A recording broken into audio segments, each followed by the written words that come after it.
오늘 신명기 4장 41에 43절은 도피성 피난처에 대한 말씀이에요. 내용은 원한이 없이 실수로 사람을 죽인 사람이 있거든. 살인자는 무조건 바로 사형인데 그 피할 법이 없어요. 다른 법은 없어요. 살인자는 사형이에요. 근데 부지중이라는 것은 의도적인 살인이 아니고 실수로 살인을 하는 일이 생겼을 경우, 그가 그 실수로 살인한 그 문제로 인해서 또 처형을 당한다는 것은 하나님 보시기에 참 안 된 일이다. 그래서 하나님이 하나의 작전을 짜시고 요단강 동과 서쪽으로 나눠서 3개씩의 도피성을 설치하시고 하세요. 이 도피성은 지정학적인 위치 상황이나 모든 상황이 너무도 지혜롭고 영적이에요. 모든 사람이 단숨에 달려갈 수 있는 거리입니다. 모든 지파가 다. 그리고 이 지정학적 위치에 또 하나 놀라운 것은 구렁텅이 숨어 있는 곳이 아니고 높은 언덕 위에 다 있어서 누가 봐도 보이는 곳에. 그래서 실수로 큰 사고를 치면은 그 높은 그 피난처 도피처로 뛰가서 들어가면 더 이상 누구도 잡아들일 수 없다. 그 사람이 언제 해방되냐면 당대 제사장이 돌아가시고 나면 자유자가 되는 거예요. 하나님이 그 시간과 법을 딱 정했어요. 거기 들어가는 사람은 일단은 누구도 건드릴 수 없고 법으로 징계할 수가 없어요. 피난처예요. 이거는 영적으로 오늘날 교회가 이런 기관이 되어야 됩니다. 고린도 전서에 봐도 교회는 지혜로운 사람이나 사회적 문벌이 좋은 사람이나 또 사회적 권세를 가진 사람이 많지 않았다. 오히려 사회적인 약자들이 많이 교회에 들어왔고 교회를 통해서 그들이 새로운 변화를 입어서 새 사람이 되는 기적을 이루었다. 교회는 그러면 어떤 기능이냐? 이렇게 사회적으로 안정되지 못한 분들이 달려와서 위로를 받고 회복이 되어지고 성령과 말씀의 은혜 가운데 새로운 사람으로 변화되는 곳, 이것이 교회의 원천적인 하나님의 영적인 기관임을 아시면 좋겠다. 누가 그런 말 합니다. 아이고 저런 사람이 왜 교회 다니냐, 저 사람 때문에 교회 다니기 어려워, 이런 말을 많이들 하죠. 근데 하나님 보시기에는 우리 사람으로서는 주의의 경중, 인격의 이게 경중을 많이 따지고 우리는 상당히 수준이 있고 저 사람 수준이 떨어지고 막 이렇게 선을 그을지 모르지만 하나님 입장에 보실 때는 별로 차별이 없어요. 별로 차별이 없어요. 제가 이 말씀을 깨달은 것은 언제냐면 98년인데요. 7월 초쯤이었습니다. 시골에 가서 갑자기 개척을 하고 한 이때 동안 너무 시달림을 당하고서 이거 이제 이것을 그만 정리하고 미국 가야지 이제 이렇게 계획을 세우고서 이제 마음을 다 추스리하고 있었을 때였어요. 해질 무렵에 지금도 그 소나무가 있습니다만 사택 앞에 그 밑에가 논이었고 언덕배기에 이제 소나무를 백송을 심었는데 그 백송 향을 맡고 서서 제가 처량한 마음을 가지고 멍하니 먼 산을 바라보면서 기도를 하면서 슬픈 마음으로 서 있을 때였습니다. 근데 갑자기 내 앞에 뭐가 어지러워. 그래서 눈을 뜨고 보니까 하루살이가 수천 마리가 제 앞에 몰려왔어요. 해가 질 무렵에 그 논에서 올라와서 정신이 하나도 없어요. 근데 제가 그 하루살이를 통해서 하나님의 음성을 들었다는 거예요. 이거 기가 막힌 음성을 듣는 거예요. 뭐라고 하시냐면 저 하루살이 중에 박사를 찾아봐라. 저 하루살이 중에 잘난 하루살이와 못난 하루살이를 찾아봐라. 저 하루살이 중에 훌륭한 하루살이와 아주 질이 떨어진 하루살이를 찾아봐라. 찾을 수 있는 분, 알아볼 수 있는 분. 그러면 하루살이끼리는 그 안에서 세고 약하고 잘나고 못나고 있을까 없을까? 그 세계는 대답 좀 해봐요. 하루살이 지네끼리는 잘나고 세고 못나고 이런 게 있을까 없을까? 지네끼리는 틀림없이 있을 거예요. 틀림없이. 그것도 세계니까, 그들의 나라가 있으니까. 하나님 보시기에 인간 사이도 똑같은 거예요. 잘났다고 머리 들고 나오고 뭐 예쁘다고 폼 잡고 나오고 뭐 어쩌고 다 하지만 하나님 보시기엔 똑같아 보이는 거예요. 우리가 하루살이를 분별 못하듯이 우리가 그냥 그게 되는 게. 내 옆에 분 물어봐요. 얼마나 잘났니? 얼마나 훌륭하니? 너는 뭐가 그렇게 뛰어났니? 한번 물어보세요. 얼마나 뛰어난 게 있나? 결국에는 고만고만해요. 그리고서 이제 하나의 지혜를 깨닫는 거예요. 그렇구나. 하나님 보시기에 다 고만고만 인생이구나. 누가 날 띠봤자 그게 그거구나. 별로 우리끼리는 뭐 기재기하고 야단법석되지만 여러분 이런 겁니다. 100m를 12초 뛰는 사람이나 18초 뛰는 사람이나 우리끼리는 저 사람은 국제적인 선수겠네. 막 야단을 내고 뭐 금메달감이 야단을 내지만 하나님 보시기에는 똑같아요. 무슨 말 아시겠어요? 그 속도가 몇 초 빠르면 뭐하고 몇 초 늦으면 어쩔 낀데. 세계적인 사람이 뭐 그 100m 달리기를 뭐 9초에 뛰었으면 어떠고 우리 같이 21초에 뛰면 어떨 건데. 지나나나? 그게 그거다 그거요. 너 열심히 잘 뛰면 올림픽 나가 뛰라 이거요. 쳐다보는 사람이 더 편해. 간 떨리고 뛰면서 이렇게 긴장하고 초조하게 야단 낼 거 하나도 없고 앉았다가 땄구나 하고 박수 쳐줘 오는 사람이 편한 게요. 제가 뭐 아시겠어요? 아무것도 아닌 거를 데리고 우리는 막 선과 악을 구분하고 야단 내는데 우리 주님은 그런 모든 걸 통쳐서 보시면서 한 가지 눈만 가지고 계신 걸 알게 됐어요. 너 잘났지 나 잘났지 너는 어쩌고 저쩌고 이렇게 요란을 피는데 전혀 상관 않고요. 우리 주님이 한 가지 눈으로 딱 보신 게 있어요. 우리 모든 백성을 불쌍히 여기세요. 참 불쌍히 여기세요. 이렇게 살아보겠다고 몸부림하고 머리 쓰고 밤잠 안 자고 막 걱정하고 염려하고 또 뭔가 살아보겠다고 주여 했었고 누구는 또 막 밤새 머리 싸매다 새벽에 와갖고 막 하고 울고 막 주님 보시기엔 다 불쌍한 게요. 근데 또 누구는 또 기도해야 될 때 늘어지게 자요. 주님 보시기에는 더 불쌍해 그게 또. 정말 아시겠어요? 이쯤 되면 나와야 되는데 나올 줄 모르고 그냥 퍼졌어 막. 그럼 우리 보기에는 저 인간이 저러면 되겠냐 이러는데 우리 주님이 보시기에는 너무도 더 불쌍해. 그러니까 얼마나 더 혼나야 나오지? 맞아 안 맞아요? 오히려 더 불쌍한 게요. 근데 주님이 보시는 관점에서는 선과 악과 우리에게 뭐 탁월함과 어리석음들, 지혜로움과 뭐 미련함들이 그렇게 엄청난 갭을 가지고 따지지 않으세요. 너무 그렇게 기대기 하지 마세요. 이제 아시고 하나님이 보시는 눈으로 우리가 이 세상을 보는 것이 축복이에요. 이 말씀을 보면서 저는 그래요.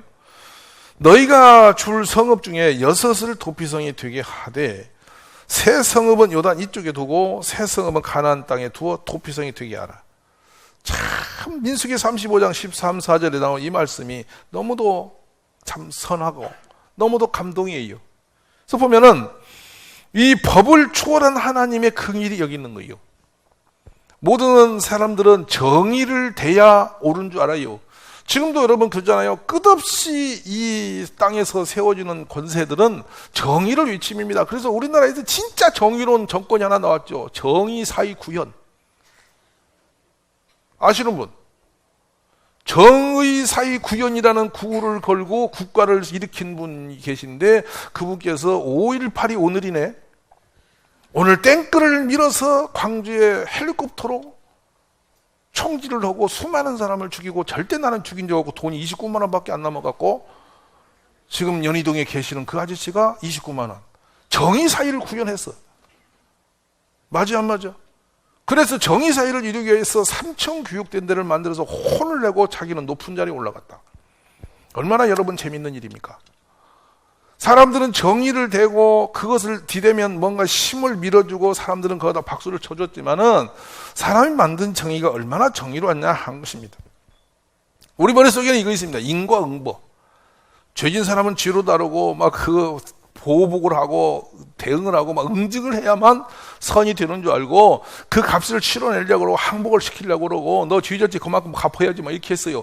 근데 성경이 또 하나님의 그런 것도 있죠. 눈에는 눈, 이에는 이로 하라. 그래서 눈이 죄를 지면 눈을 뽑아보고 도둑 지면 손을 잘라보고 막 이렇게 또 율법이 하셨어요. 그러니 보니 그 말씀을 들을 때 얼마나 속이 시원합니까? 이놈 도둑놈 손을 자르자. 이놈 눈으로 죄 졌냐 눈을 뽑아보자. 그렇게 하면 이 지구상에 눈을 제대로 달고 산 사람이 몇이나 있겠어. 아마 우리 교회에 하나님께서 눈으로 죄진 사람 눈을 다 뽑았으면 우리 눈 있는 사람 한 명도 없어 여기. 막 남의 거 훔쳤다고 손을 다 잘라버려서 이미 초등학교 때 다 잘렸어. 이게 막 방법이 없어요. 그러면서도 우리 마음은 나는 그냥 다 지나갔고 막 이 응징의 어떤 선을 대야만 이게 정의가 실현되고 뭐 그것이 공의가 이루어지는 줄 자꾸만 생각하는 거예요. 가끔 우리가 그런 거 있잖아요. 나쁜 짓 한 사람이 잘 되는 거 보면 영 열받잖아. 여러분 안 그래요? 나쁜 짓 사람이 잘 되면 막 잠이 안 오잖아. 괴로워서.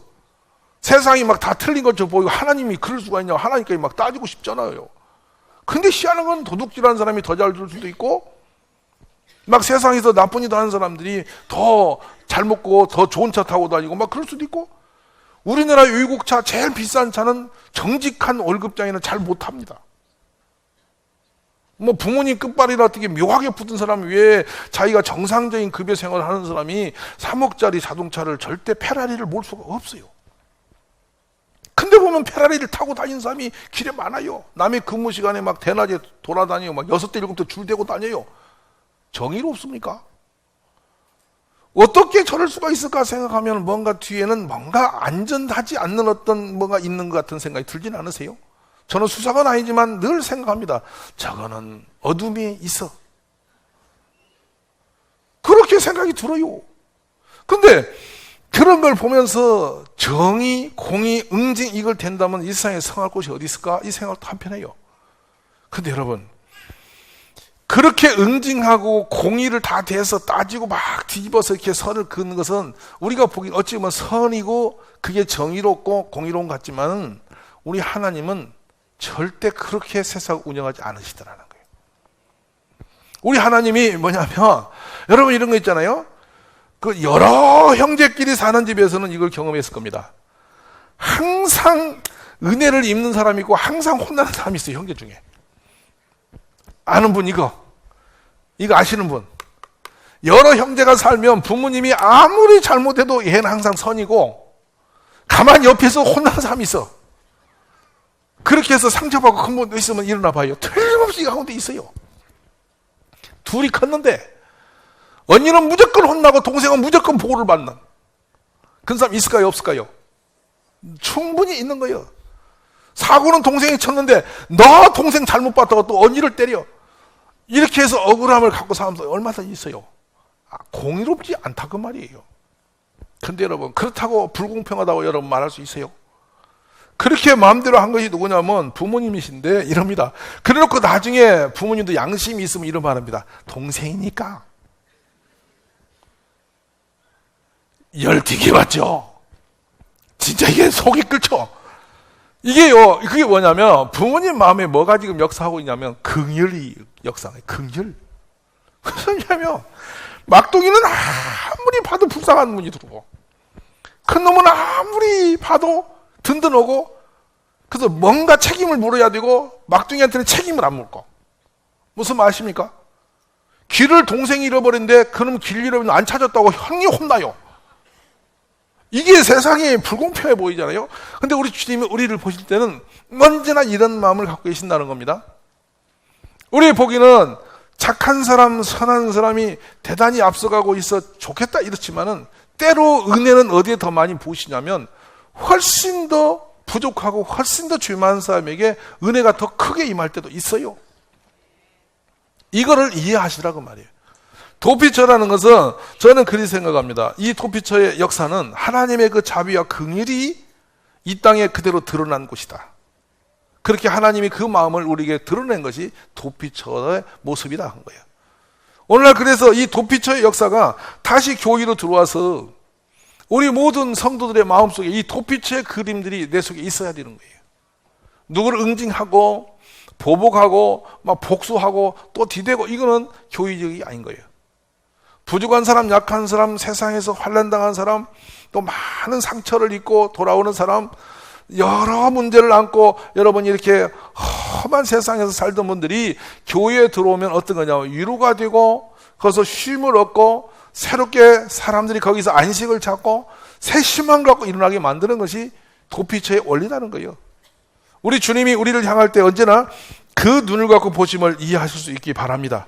그래서 고의적인 살인자와 이 부지 중에 있는 그 살인자를 구분하셨는데, 고의적인 살인자는 그리 숨을 쥐어도 잡아다가 죽이요. 의도적 계획적 살인범이 있잖아요. 그 살인범은 도피처로 숨어봤자 소용없어요. 그냥 끌어다가 죽이요. 성경이 그렇게 돼 있어요. 그런데 고의로 살인죄를 범한 살인자는 생명의 속전을 받지 말고 반드시 죽일 것이며, 또 도피성에 도피한 자는 대제사장이 죽기 전에는 속전을 받고 그의 땅으로 돌아가 거주하기를 말 것이라 하면서 그 응징을 한단 말이에요. 그 고의적인 죄는. 근데 부지 중에 한 우리들의 실수는 주님이 다 감으시는데, 그래서 우리 주님을 시편의 기자는 뭐라고 말하냐, 우리의 피난처다 이렇게 말합니다. 피난처. 세상에서 고통을 당하고 환난을 당하고 갈 길이 없는 분은 주의 품에 오면 바로 거기 안식처가 되는 것이다. 오늘도 여러분이 세상의 근심과 염려와 아픔을 가지고 오셨습니까? 교회에 들어오셨으면 여러분이 주님으로 인하여 위로를 받고 안식을 누리며 회복이 되시기를 원합니다. 시편 46편의 11절에서 만군의 여호와께서 우리와 함께 하시니 야곱의 하나님 우리의 피난처시다. 시편 61편 3절에 주는 나의 피난처시 원수를 피하는 경관망대이십니다 이랬어요. 우리 주님은 가장 안전한 피난처입니다. 세상에서 제 아무리 상처를 받고 고통을 당하는 사람도 우리 예수님 품에 들어가면 새로운 희망이 생겨요. 위로함이 있어요. 세상에서 파산을 당한 사람도 우리 예수 안에도 오면 희망이 생겨요. 소망이 생겨요. 그러니까 교회에 들어와서 사람을 만나지 말고 주님을 만나야 돼요.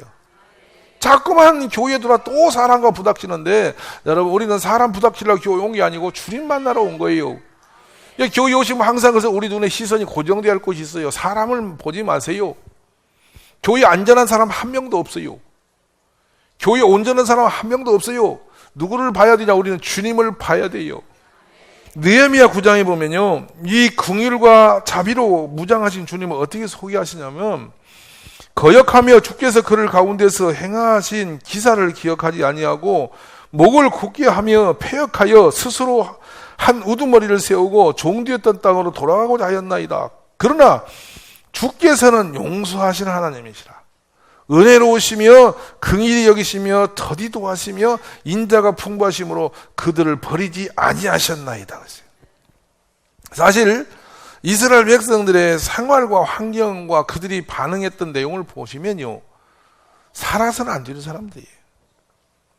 그토록 기적 같은 은혜를 경험하고도 그들이 반응하는 걸 보면 하나님 앞에 정말로 그런 반역과 배역이 없어요. 참 신비로워요. 한번 상상해 가십니까? 홍해를 건넜다라는 것만 하나 생각해도 이런 기적은 없잖아요. 근데 홍해의 기적이 며칠간 효과가 냈냐면 3일이에요. 상상이 가세요. 인간이 얼마나 얄팍하냐면 가끔 그러죠. 이 정도 은혜를 받았으면 이 정도는 살아야 되라는 생각을 해요, 우리는. 그래서 야, 인간이 어쩜 저럴 수 있어 이렇게 말하는데 그걸 포기했어요, 제가. 정말 포기했어요. 왜 포기했냐? 홍해를 건넌 백성들이 홍해의 기적의 유효기간이 3일이다라는 거. 무슨 말 아세요? 딱 3일 지나니까 원망으로 바꿔봅니다. 이것이 이 얄팍한 죄성인 인생들의 모습입니다. 여러분 아시죠? 예를 들어 이런 거 있죠. 우리 남편에게 이 정도 하면 인간이 좀 나에게 이렇게 해주겠지. 이런 기대를 가지고 잘해줘 보죠. 잘해줍니까? 반응이 나타납니까? 잘해주는 것은 마땅히 해주는 거이고요. 조금 틀리면 덤벼들어요. 제 말 맞지 안 맞아요? 그래 조금 더 잘해줘 보세요. 더 잘해주는 것을 정상으로 봐요. 그래 좀 더 잘해봐요. 또 정상으로 봐요. 희한한 겁니다. 잘하는 것은 마땅히 하는 거고 조금 자기 기준에서 밀리면 왜 그랬냐고 덤비는 게 이게 세상이에요. 제 말 아시는 분, 이거 기가 막힌 거예요. 예를 들어 제가 어떤 표현을 한다면 이런 겁니다. 사람이라는 게 얼마나 얄팍한 존재이냐면 만약에 여러분이 사장님으로 계시는데 직원이 8시 30분에 9시 출근인데 8시 30분 처음에는 참 잘했다고 그래요. 근데 1년 계속 다녀봐요. 그러다 8시 40분에 어느 날 출근해봐요. 왜 늦게 왔냐고 그래요. 그래요, 안 그래요? 정말 그런다니까요. 그러다 어느 날 9시에 땡 오면 너 변했다고 그래요. 너 이제 맛이 갔구나. 그러고 칼을 들어요. 그러니까 잘하는 사람은 더 잘해야 점수라고 보고 보편으로 보고 좀 빗나가면 그냥 내치는 거. 이게 인생이에요. 그러면 그 전에 잘했던 것은 없어지고 오늘 이렇게 정시 온 것만 딱 따지고 있는 거예요. 이게 사장님이세요. 제가 알아듣죠? 똑같아요. 이게 똑같아요. 가정에서도 그렇고 개인도 똑같아요. 사람은 그렇게 얄팍한 존재예요. 근데 우리 하나님은 우리를 그렇게 일거수일투족을 다 보시되 일일이 그때그때 응징을 안 하세요. 인내하신 하나님이에요. 불쌍히 보신 하나님이고요. 우리가 잘못하면 잘못한 것을 그대로 뒤대는 게 아니고 불쌍하게 보세요. 아, 몰라서 저렇구나. 아직 미숙해서 그렇구나. 깨닫지 못해서 저렇구나. 모든 것을 그렇게 용서의 눈으로 바라보면서 우리를 참아주시는 게 하나님이세요. 교회에서 우리가 점점 믿음이 성숙되면 바로 그렇게 되는 겁니다. 그래서 주께서 주의 크신 긍휼로 그들을 광야에 버리지 아니하시고 낮에는 구름 기둥이 그들에게서 떠나지 아니하고 길을 인도하며 밤에는 불 기둥이 그들이 갈 길을 비추게 하셨사오며 느헤미야 9장 19절의 말씀이에요. 그렇게 반역하고 3일 만에 배신하고 난리를 내도 우리 하나님은 구름 기둥 불 기둥으로 그들의 가는 길을 여상히 비춰주고 인도해 가셨다는 거예요. 그 은혜가 있어서 우리가 볼 때는 좋겠다 그렇게 말하는데 사실은 그 긍일이 어디로 간 거냐면 이스라엘 백성의 광야가 멈춘 게 아니고 오늘 이 자리에 계신 저와 여러분에게 임하신 거예요. 아멘이세요? 늘 이 생각을 여러분 잊지 마실 일은 이렇게 이제 여러분이 이 세상을 삶을 마치는 순간까지 다 머릿속에 가지고 있어야 할 것이 있습니다. 감사. 알았습니까? 감사. 모든 일에 감사를 잊지 마십시오. 그리고 어떤 사람을 만나든지 내 마음에 안 들고 나를 해치는 사람을 볼 때마다 뭐냐? 불쌍히 여기세요. 되게 몰라서 저렇지. 아직은 깨닫지 못해서 그렇지. 그냥 이렇게 불쌍히 봐버려. 그러면 다 허물이 없어져요. 근데 신비로운 거는 그렇게 하고 나면 내가 커요. 내게 복이 임해요. 오늘부터 우리의 이 눈이 그렇게 되기를 바랍니다. 온 세상 사람을 다 뭘로 봐? 불쌍히 봐라고. 불쌍히. TV는 대통령을 비롯하여 온 세상 사람을 다 여러분 뭘로 봐? 불쌍한 눈으로 보라고. 불쌍하다. 근데 사실 불쌍합니다. 진짜 불쌍합니다. 이 세상에 있는 모든 사람이 안 불쌍한 사람 한 명도 없습니다. 여러분 각자 보세요. 얼마나 불쌍한지. 애들 보세요. 얼마나 불쌍한지. 그래서 애들 볼 때 여러분 마음에 불쌍한 사람이 하는 말이 우리나라에 진짜 좋은 용어가 있어요. 그게 뭔 용어냐면 짠한 것. 알았어요? 짠한 것. 그게 무슨 표현이죠? 뭔가 가슴이 찌릿한 것. 그런 겁니다. 짠한 것.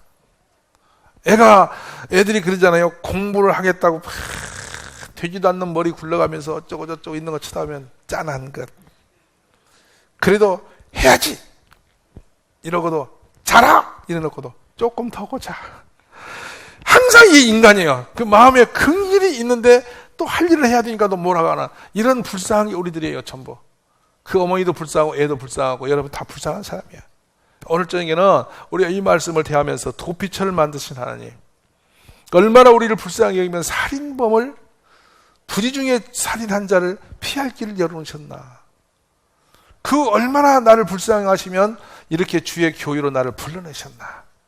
이 생각하면 한없는 은혜가 있는 거예요. 오늘은 이 은혜의 하나님을 생각하면서 긍휼과 자비하심을 한없이 나에게 베푸신 하나님을 사랑하고 생각하면서 여러분이 새 힘을 내시기를 간절히 원합니다.